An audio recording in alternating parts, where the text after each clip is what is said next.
हम पूछना चाहते हैं जितने लोग नौकरी करने वाले यहाँ लोग हैं राजेंद्र बाबू कि जब नौकरियां मिलो हल, जब मैट्रिक बीए पास कैला हल, तो क्या मंदिर में जाके गए थे आप इम्तिहान देने के लिए? मंदिर में पूजा करके आपको नंबर मिला था कि आपको पढ़ने से मिला था? तो क्या कहती है उसकी मां? कहती है कि ये बउआ तोरा लगी मनीता मान लियो हल, जरा पंडित जी से बुला के दिखा दहियो और सत्यनारायण स्वामी के कथा कहवा दहियो। और जाते हैं मंदिर में। सबसे पहले वो आजादी के बाद डॉक्टर भीमराव अंबेडकर ने जो संविधान लिखा, उस संविधान के सहारे आपको और हमको सबको अधिकार मिला। और नहीं तो मुनेश्वर चौधरी कभी मंत्री और विधायक नहीं हो सकते थे, उदय नारायण चौधरी कभी स्पीकर नहीं बन सकते थे, नहीं बन सकते थे। कि ये तारी पर जो प्रतिबंध लगाया है, लालू यादव ने जब मुख्यमंत्री बनने का काम किया और जब मैं कैबिनेट मिनिस्टर था, उस समय में तार पर जो टैक्स लगता था, उस टैक्स को माफ करने का काम किया था, माफ करने का। लेकिन वर्तमान सरकार जब हुकूमत में आई, हम लोग कहते रहे कि तारी नशा नहीं है, तारी शराब नहीं है। हम आज भी उसको दोहराते हैं आपके यहां से कि तारी को शराब मुक्ति अभियान से और कानून से बाहर किया जाए और उसको जूस का दर्जा दिया जाए, नीरा का दर्जा दिया जाए। ये हम आप सब लोगों के, और जो निर्दोष लोग तारी उतारने के केस में जेल में बंद हैं, बिना शर्त उनको तत्काल रिहा किया जाए, रिहा किया जाए, रिहा किया जाए। ये हमारी मांग है आपके सम्मेलन के माध्यम से। हम धन्यवाद देना चाहते हैं दो आदमी को। एक आदमी है अरुण चौधरी जो जमुई से आए हैं। इन्होंने एक बहुत अच्छी बात अभी कहा, शायद पता नहीं आप लोगों ने गौर से सुना कि नहीं समझी। उन्होंने कहा कि हम दलित समुदाय के लोगों को, जो मनुवादी लोग हैं, जातियों में खंडित करके रखे हैं। यह बहुत बड़ी बात उन्होंने कहा है। याद रखिएगा साथियों, लोग चाहते हैं कि आप भिन्न भिन्न खंडों में रहिए। डॉक्टर भीमराव अंबेडकर को जब मौका मिला, तब उन्होंने जाति का नाम नहीं लिया, उन्होंने शेड्यूल कास्ट कहा। याद रखिएगा। जगलाल चौधरी जी को मौका जब मिला, तो उन्होंने जात का नाम नहीं लिया था। उन्होंने कहा कि तार के जूस को उतार करके निकालने वाले समुदाय को भी आरक्षण दिया जाए और शराब पर प्रतिबंध लगाया जाए। और जो हमारे समाज के लोगों के बीच में जो कुरीतियां थी, उन कुरीतियों को दूर करने की बात उन्होंने कहा था। लेकिन धीरे धीरे करके बात को उलट पुलट करते करते बहुत दूर तक लोगों ने पहुंचा दिया। तो हम आज भी उनकी बातों को यहीं से मांग करते हैं कि तारी को नशाबंदी से मुक्त किया जाए और जो जेल में हैं बंद, उन सब लोगों को बिना शर्त रिहा किया जाए। शहीद इंद्रदेव जयंती समारोह क्यों करते हैं, या जगलाल चौधरी जयंती समारोह, ये इस समाज के नहीं है। वो इसलिए आयोजन करते हैं कि जगलाल चौधरी की पहचान, इंद्रदेव चौधरी की पहचान एक समुदाय से नहीं थी।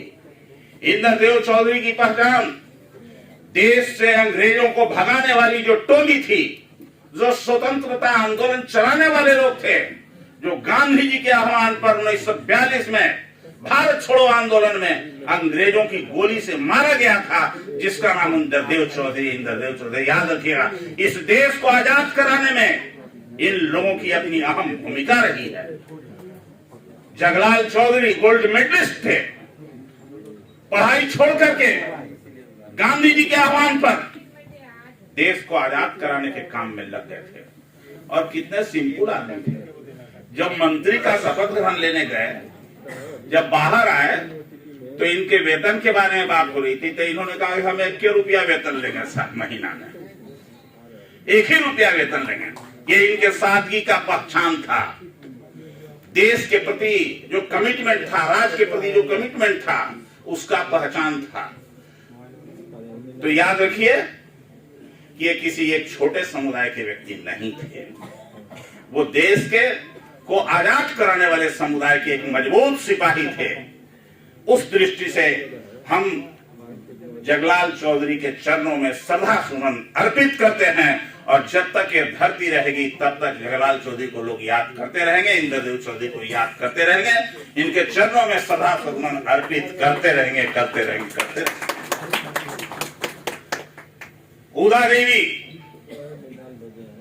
चूंकि हमारे कमजोर वर्ग के लोगों का इतिहास नहीं लिखा गया। झलकारी बाई, उदा देवी 36 अंग्रेज सिपाहियों को मौत के घाट उतारने का काम किया। झलकारी भाई, ऊधम सिंह जलियांवाला बाग कांड का बदला यहां नहीं लिया, लंदन में जनरल डायर को गोली मारकर लेने का काम किया था। यह था इस समुदाय के लोगों में कमिटमेंट। आप भूल जाते हैं यह समुदाय इतना मिलिटेंट समुदाय था कि ट्राइबल क्रिमिनल एक्ट बना था अंग्रेजों के जमाने में। जब पैदा लेता था उसी जमाने में ट्राइबल क्रिमिनल एक्ट का मेंबर हो जाते थे आप, पैदाइशी अपराधी घोषित कर देते थे अंग्रेज के जमानों में। जिस समुदाय के ये जिसको पासी आप कर रहे हैं, उस समुदाय का मजबूत सिपाही, मजबूत जवान, जो इस देश को आजाद करने के लिए अपने को कुर्बान करने का काम किया है। इस देश के को आजादी के बाद जो संविधान मिला, जिस संविधान के बहाने आज हम सब लोग यहाँ कुर्सी पर बैठे हुए हैं, बहुत सारे लोग नौकरी पाए हैं, याद रखिएगा। उस नौकरी पाने में के हकदार आप नहीं थे। इसके पहले, आजादी के पहले कुर्सी पर बैठने के आप हकदार नहीं थे समाज में, लेकिन कुर्सी पर बैठने का हक, समाज में इज्जत पाने का हक ये मिला आजादी के बाद। डॉक्टर भीमराव अंबेडकर ने जो संविधान लिखा, उस संविधान के सहारे आपको और हमको सबको अधिकार मिला। और नहीं तो मुनेश्वर चौधरी कभी मंत्री और विधायक नहीं हो सकते थे, उदय नारायण चौधरी कभी स्पीकर नहीं बन सकते थे, नहीं बन सकते थे। अगर बने हैं तो जो शहादत इंद्रदेव चौधरी ने दिया देश को आजाद कराने का, जिसके बाद जो संविधान लिखा डॉक्टर भीमराव अंबेडकर ने, उस संविधान का देन है कि हम सब लोग स्पीकर भी बने, या हमारे समाज के बहुत सारे लोग, हजारों हजार लोग, कोई डॉक्टर है, कोई इंजीनियर है। लेकिन एक बात कही बात, सबसे अफसोस तो तब आती है प्रेमा जी कि जब घर में नौकरी कोई लड़का को मिल जाता है, मंदिर जाते हैं, तो क्या कहती है उसकी माँ? कहती है कि ये बउआ तोरा लगी मनीता मान लियो हल, जरा पंडित जी से बुला के दिखा दही हो, आज सत्यनारायण स्वामी के कथा कहवा दही हो। अब जाते हैं मंदिर में, सबसे पहले बोल हम पूछना चाहते हैं जितने लोग नौकरी करने वाले यहाँ लोग हैं, राजेंद्र बाबू, कि जब नौकरिया मिलो हल, जब मैट्रिक बीए पास कैला हल, तो क्या मंदिर में जाके गए थे आप इम्तिहान देने के लिए? मंदिर में पूजा करके आपको नंबर मिला था कि आपको पढ़ने से मिला था? आपने जो मेहनत किया, अपने बल पर ज्ञान प्राप्त किया, जो परीक्षा पास किया, उसके बल पर आपको मिला। और जो नौकरी मिली थोड़ी बहुत, जो आरक्षण था जो डॉक्टर भीमराव अंबेडकर ने संविधान के द्वारा दिया, उसके कारण आपको मिला, न कि मंदिर में जाने के कारण मिला, और न कि आपको सत्यनारायण स्वामी के कथा के कारण मिला। याद रखिएगा ये बात। लेकिन सबसे ज्यादा इस काम को आज संविधान खतरे में है, हम लोगों का संविधान खतरे में है डॉक्टर साहब, याद रखिएगा। मंदिर में जाकर के रोग ठीक नहीं होता है, या तो ऊपर भगवान का नाम लेता है, न तो नीचे डॉक्टर है, भगवान है असली। हम याद दिलाना चाहते हैं अपने समाज के सभी लोगों को कि हम सब लोग आज जिस खतरे के दौर से गुजर रहे हैं, देश संक्रमण काल से गुजर रहा है, आपकी आजादी खतरे में हो गई है।